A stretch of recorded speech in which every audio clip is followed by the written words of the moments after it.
சதுரங்க பார்வை யூடியூப் சேனலுக்கு உங்கள் அனைவரையும் அன்புடன் வரவேற்கிறேன். தற்போது நடக்கும் அரசியல் மாற்றங்களை பார்த்தால் தமிழ்நாட்டில் உள்ள அரசியல் கட்சிகளின் உண்மையான நோக்கம்தான் என்ன? அரசியல் கட்சிகளின் நோக்கம் முற்றிலும் தடமாறிவிட்டதாகவே தெரிகிறது. ஏனெனில் திமுக கூட்டணியில் இருக்கும் கட்சிகள் தனது சுயமரியாதை முழுவதும் இழந்துதான் திமுக கூட பயணித்து வருகிறார்கள். தமிழ்நாட்டில் திமுக மற்றும் அதிமுக இரண்டு கட்சிகள் மட்டுமே கடந்த 70 வருடங்களாக மாறி மாறி ஆட்சி செய்து வருகிறது. இவர்களுக்கு மாற்றாக மாற்றத்தை நோக்கி ஆட்சியை பிடிக்க வேண்டும் என்று தொடங்கிய பாட்டாளி மக்கள் கட்சி, தேசிய முற்போக்கு திராவிட கழகம் ஆகிய கட்சிகள் மக்களின் நம்பிக்கையை பெற்று பேராதரவு பெறும் நிலையில் மீண்டும் இந்த இரு கட்சிகளும் திராவிட கட்சிகளுடன் கூட்டணி வைத்து தற்போது தனது பலத்தை இழந்து நிற்கிறது. அந்த வரிசையில் தற்போது நடிகர் விஜய் தொடங்கிய தமிழக வெற்றி கழகம் முழு நம்பிக்கையுடனும் பெரும் இளைஞர் பட்டாளத்துடனும் பெண்களின் பெரு ஆதரவுடன் ஆட்சியை பிடிக்க முடியும் என்ற நம்பிக்கையில் களமாடி வருகிறது. இதற்கு முக்கிய காரணம்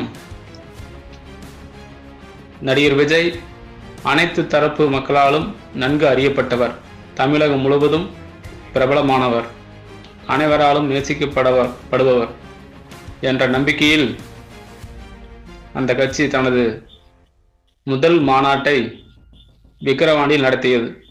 அந்த மாநாட்டிலேயே ஒரு மிகப்பெரிய அறிவிப்பை வெளியிட்டு அரசியல் களத்தில் பெரும் புயலை கிளப்பியது.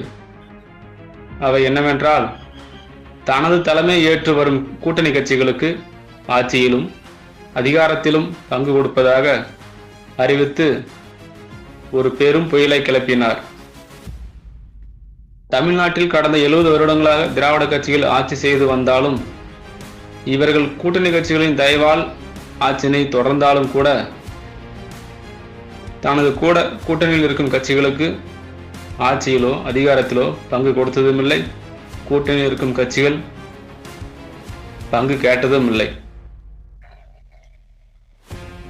ஏனெனில் இவர்கள் கூட்டணியில் இணைந்து தனக்கு தேவையான தொகுதிகளை பெற்று வெற்றி பெற்றுவிட்டு அவர்களுக்கு சாதகமாக பேசுவதை மட்டுமே இதுவரை நோக்கமாக கொண்டுள்ள கட்சிகள் ஒவ்வொன்றுக்கும் ஆட்சியிலும் அதிகாரத்திலும் பங்கு பெற்று அந்த அதிகாரத்தை பயன்படுத்தி மக்களுக்கு நன்மை செய்ய வேண்டும் என்ற நோக்கத்தில் இருப்பதாகவே தெரியவில்லை. இதற்கு மாற்றாக நடிகர் விஜய் தொடங்கிய தமிழக வெற்றி கழகம் தன்னுடன் வரும் கட்சிகளுக்கு ஆட்சியிலும் அதிகாரத்திலும் பங்கு கொடுப்பதாக பேசியது அரசியல் வட்டாரத்தில் பெரும் பரபரப்பை கிளப்பினாலும் திமுக மற்றும் அதிமுக கூட இருக்கும் கூட்டணி கட்சிகள் மீண்டும் ஆட்சியிலோ அதிகாரத்திலோ பங்கு பெற்று மக்களுக்கு நன்மை செய்யும் நோக்கத்தை விடுத்து பேரம் பேசி சீட்டுகளோடு தொகுதி செலவுக்கான பணத்தையும் பெற்றுக்கொண்டு திமுக மற்றும் அதிமுக கூட கூட்டணி நிலையை குறிக்கோளாக கொண்டு செயல்பட்டு வருகிறார்கள். தற்போது இருக்கும் நிலைமையை பார்த்தால் தமிழ்நாட்டில் இருக்கும் மற்ற கட்சிகள் அனைத்திற்கும் ஆட்சியிலோ அதிகாரத்திலோ பங்கு பெற்று மக்களுக்கு முழுமையான நன்மையை செய்ய வேண்டும் என்ற எண்ணமே இருப்பது போல தெரியவில்லை. இந்த சந்தேகம் மக்களிடையே பரவலாக பரவி வருகிறது. இந்த போக்கு நீடித்தால் திமுக மற்றும் அதிமுக கூட்டணிக்கும் கட்சிகளுக்கு எதிர்காலத்தில் மிக பெரும் ஆபத்தாகவும் மாறும். தமிழக வெற்றி கழகம் இந்த தேர்தலில் தனித்தே களம் காணும் என்று அரசியல் நோக்கர்களால் பெரிதும் கருதப்பட்டு வருகிறது. நன்றி, வணக்கம்.